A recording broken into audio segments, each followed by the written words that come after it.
Jemaat yang dikasihi oleh Tuhan kita Yesus Kristus, mari kita berdoa. Damai sejahtera Allah yang melampaui segala akal akan memelihara hati dan pikiranmu dalam Kristus Yesus Tuhan kita. Amin. Bapak Ibu yang dikasihi oleh Tuhan kita Yesus Kristus, kebenaran firman Tuhan yang menyapa kita pada saat ini tertulis dalam kitab Mazmur pasal 95 ayat pertama sampai dengan ayat yang ke-11. Demikian firman Tuhan. Marilah kita bersorak-sorai untuk Tuhan, bersorak-sorai bagi gunung batu keselamatan kita.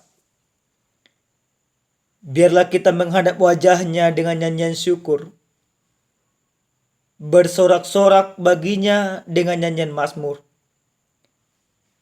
Sebab Tuhan adalah Allah yang besar, dan Raja yang besar mengatasi segala Allah. Bagian-bagian bumi yang paling dalam ada di tangannya. Puncak gunung-gunung pun kepunyaannya. Kepunyaannya laut, dialah yang menjadikannya. Dan darat, tangan kanannya lah yang membentuknya. Masuklah, marilah kita sujud menyembah, berlutut di hadapan Tuhan yang menjadikan kita. Sebab dialah Allah kita, dan kitalah umat gembalaannya, dan kawanan domba tuntunan tangannya. Pada hari ini sekiranya kamu mendengar suaranya, janganlah keraskan hatimu seperti di Meribah, seperti pada hari di masa di padang gurun. Pada waktu nenek moyangmu mencobai aku, menguji aku, padahal mereka melihat perbuatanku. 40 tahun aku jemu kepada angkatan itu. Maka kataku, mereka suatu bangsa yang sesat hati, dan mereka itu tidak mengenal jalanku. Sebab itu aku bersumpah dalam murkaku, mereka takkan masuk ke tempat perhentianku. Demikian pembacaan kebenaran firman Tuhan. Bapak Ibu yang dikasihi oleh Tuhan kita Yesus Kristus, suatu ketika ada seorang ibu bertemu dengan saya. Dia berkata, "Pak Pendeta, saya merasa bahwa doa saya tidak dijawab oleh Tuhan." Lalu untuk memastikan apa doa seorang ibu tersebut, saya bertanya, apa yang ibu doakan? Dan sudah berapa lama ibu berdoa? Apa yang dikatakan si ibu itu? Saya berdoa sudah 10 tahun. Tidak henti-hentinya saya berdoa. Tapi apa yang saya doakan tidak Tuhan jawab. Lalu saya bertanya, apa yang ibu minta dalam doa ibu? Si ibu ini berkata bahwa dia meminta kepada Tuhan supaya orang tuanya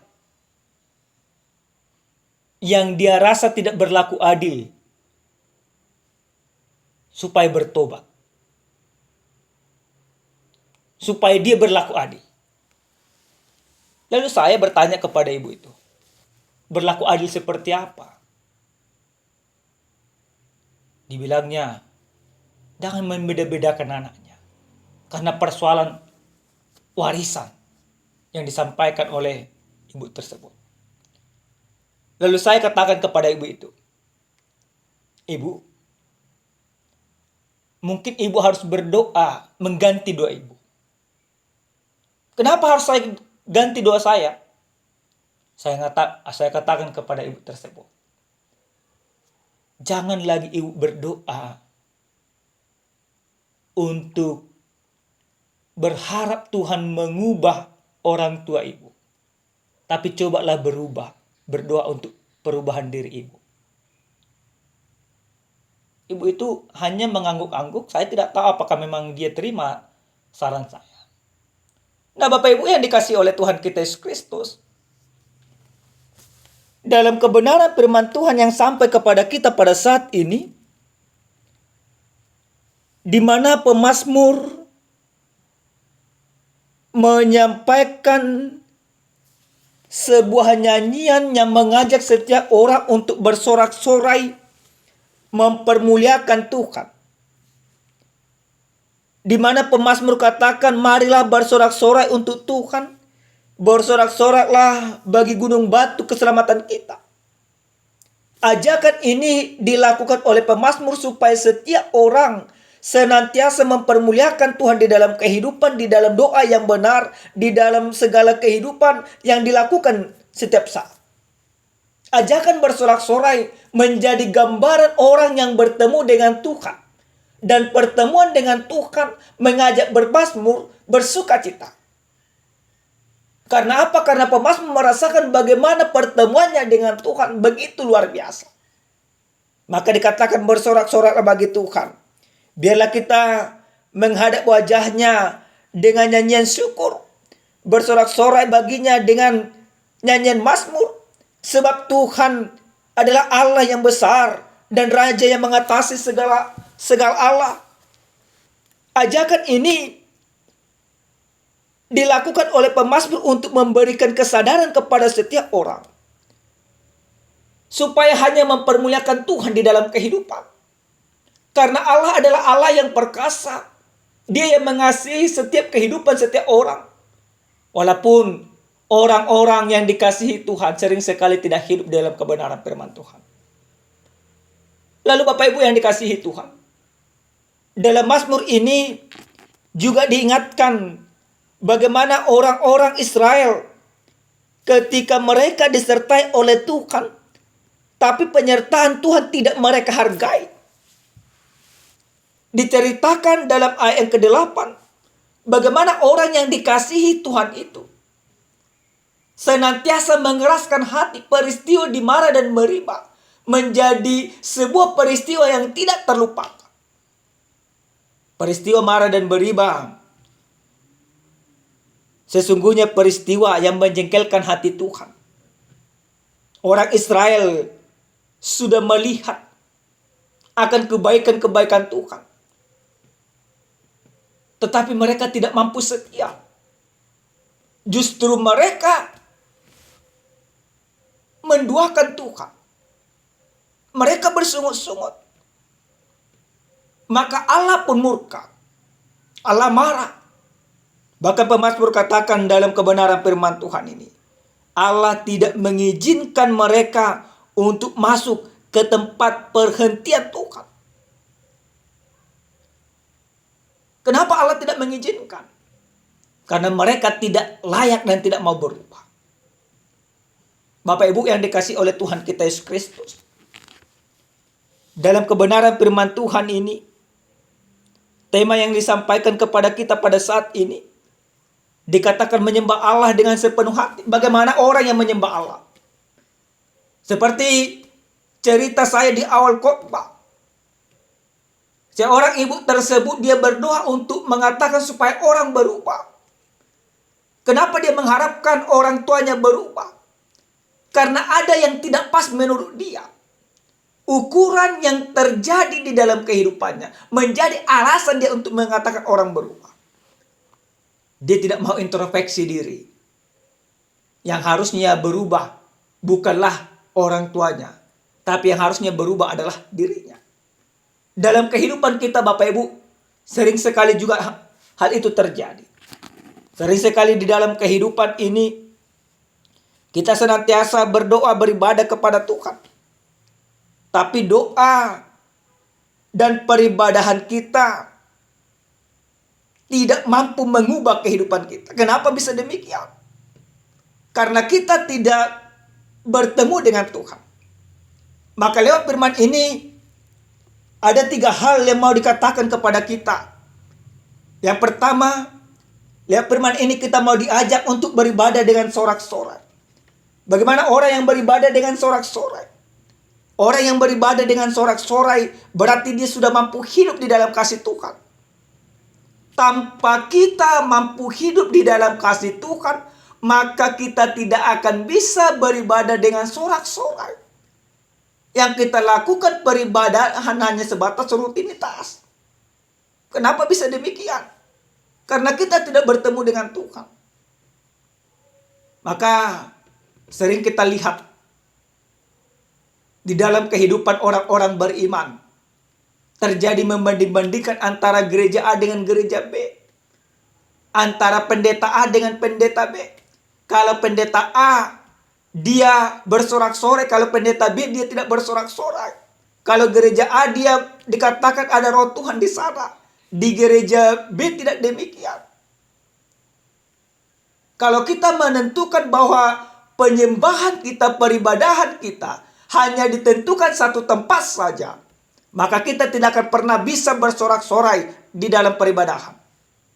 Sorak-sorai yang kita lakukan bukan hanya waktu-waktu tertentu saja, tapi kita akan bersorak-sorai setiap saat. Karena apa? Karena kita merasakan pertolongan Tuhan setiap saat, bukan hari-hari tertentu. Maka Bapak Ibu yang dikasihi Tuhan, mari coba lihat kehidupan kita. Yang kedua, dari firman ini kita mau diajak, kita harus beribadah dengan rasa hormat kepada Tuhan. Pemazmur mau mengajak kita beribadah dengan rasa hormat. Fakta-fakta yang saya katakan Bapak Ibu, realita yang sekarang yang sering terjadi, ada banyak orang beribadah, ketika khotbah dilantunkan, dia makan permen, dia megang-megang handphone, dia berbicara sama kawannya dan sebagainya. Peribadahan demikian tidak diinginkan oleh Tuhan. Bahkan sering sekali melihat pakaian orang lain untuk menjadi bahan omongan bagi dia. Orang demikian tidak diinginkan oleh Tuhan dalam peribadahan. Tapi orang yang beribadah dengan rasa hormat, dia menyadari bahwa peribadahan dia, cara dia merendahkan hati atas segala kebaikan Tuhan di dalam kehidupannya. Pemazmur dalam hal ini dia mengatakan supaya setiap orang beribadah kepada Tuhan dengan rasa hormat. Biarlah kita menghadap wajahnya dengan nyanyian syukur, bersorak-sorai baginya dengan nyanyian mazmur. Sebab Tuhan adalah Allah yang besar. Karena dia mengatakan Allah itu Allah yang besar, maka dia tunjukkan kebesaran Allah itu dengan menghormati Allah. Maka jangan kita heran Bapak Ibu yang dikasihi Tuhan. Sering sekali kita tidak lagi mampu menghormati orang lain. Bahkan kita sering sekali tidak merasakan dihormati orang lain. Karena apa? Karena bagi Allah sendiri kita tidak hormat. Seperti yang kami katakan tadi, main-main handphone lah, bahkan main Facebook, main sosial media dan sebagainya. Ketika pendeta berkhotbah, dipoto, di video, yang dikirain, kami kira para pendeta ini khotbah itu akan diulang kembali, padahal tidak. Hanya ngetrend saja. Kalau hanya demikian, maka Tuhan tidak berkenan Bapak Ibu yang dikasihi Tuhan. Peribadahan demikian, peribadahan yang penuh dengan kemunafikan. Yang ketiga, lewat firman ini kita mau diingatkan bahwa orang yang beribadah kepada Tuhan harus penuh dengan ketaatan. Ketaatan seperti apa yang diinginkan oleh Tuhan? Ketaatan yang benar. Kalau kita tidak taat kepada Tuhan, kita mengeraskan hati kita, seperti orang-orang Israel peristiwa di Mara dan Meriba. Mereka tidak menunjukkan ketaatan kepada Tuhan. Maka Allah menghukum mereka. Maka orang yang beribadah kepada Tuhan harus taat. Taat melakukan kehendak Tuhan. Taat melakukan aturan-aturan pemerintah. Dan ketaatan itu kita lakukan tidak hanya waktu-waktu tertentu. Banyak sekarang ini Bapak Ibu yang dikasihi Tuhan. Di dalam proses peribadahan pun sudah dikatakan pas berdoa syafaat, dia bukan berdoa. Dia melirik kanan kiri dan sebagainya. Pas berdoa pas dikatakan bangkit berdiri, dia tidak mau bangkit berdiri. Padahal dia sehat. Bahkan ada yang dikatakan, mari buka Alkitabnya. Bukannya dibuka Alkitab. Karena apa? Karena dia tidak membawa Alkitab ke gereja. Hal-hal ini memang hal-hal sepele Bapak Ibu yang dikasihi Tuhan. Di dalam kitab Roma pasal 12 jelas dikatakan Tuhan di sana, persembahkanlah tubuhmu sebagai persembahan yang hidup dan yang kudus dan yang berkenan kepada Allah. Itu adalah ibadah yang sejati. Bagaimana kita mampu mempersembahkan tubuh kita, mempersembahkan waktu yang singkat pun untuk menaati ketaatan aturan di dalam peribadahan, kita tidak mampu. Maka lewat firman ini kita mau diingatkan, kita mau diarahkan bagaimana setiap orang yang percaya, orang yang beribadah kepada Tuhan, supaya engkau tidak dihukum oleh Tuhan, maka engkau harus taat.